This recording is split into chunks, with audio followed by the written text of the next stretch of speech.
Hey, coming up right after the intro, I'm going to show you how I repaired this in 1 hour.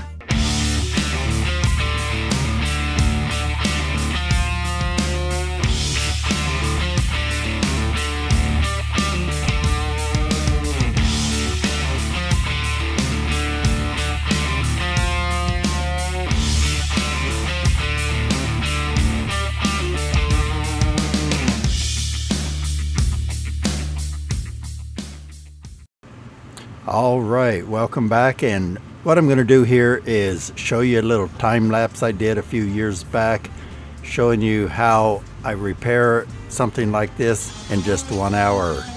This is a time lapse, so it's all sped up, but we start out by tracing out a piece of sheetrock onto the repair area that is a little bit bigger than the repair that we think we're going to cut out. I had already cut out the bottom part, so I set the sheetrock on there, traced it on the top, and then used my oscillating saw to cut it out. Then I test fit it. I see that sometime I need a little bit of trimming or something.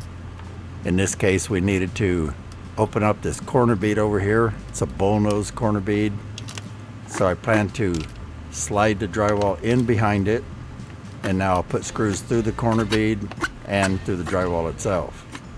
After that, we're going to get out some spray adhesive, put a little bit of spray adhesive on there is what I usually do, and then stick my mesh tape down. But this is a mesh tape that sticks really well, so I just put it on there by itself.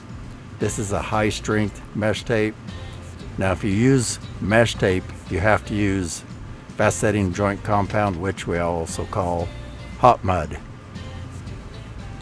So next thing I did is I went over and mixed up a quick pan full of probably 5-minute for me. Now if you guys are doing it, I'd recommend 45-minute. Unless you're really good at this, it'll bite you in the butt if you don't.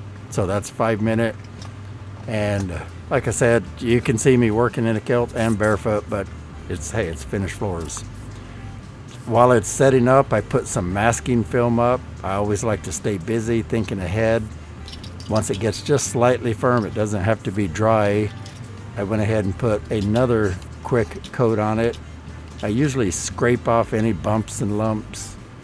Might not have showed here. And then we get that one smoothed out. Now, one reason I use the hot mud is it doesn't shrink and it sets up really quickly. By not shrinking, I don't have to put very much on the next coat. So I check it out, it looks pretty good. I sand it lightly. Mostly I'm sanding the outer edges to feather the edges. Then we skim coat it real tightly to fix any minor scratches. Get out the hopper, mix up the texture, which is just regular all-purpose mud, and spray it. All done in an hour. Hey, if you're ready to level up your mudding skills or want to learn more about knockdown texture, check out my online store at thatkiltedguy.com.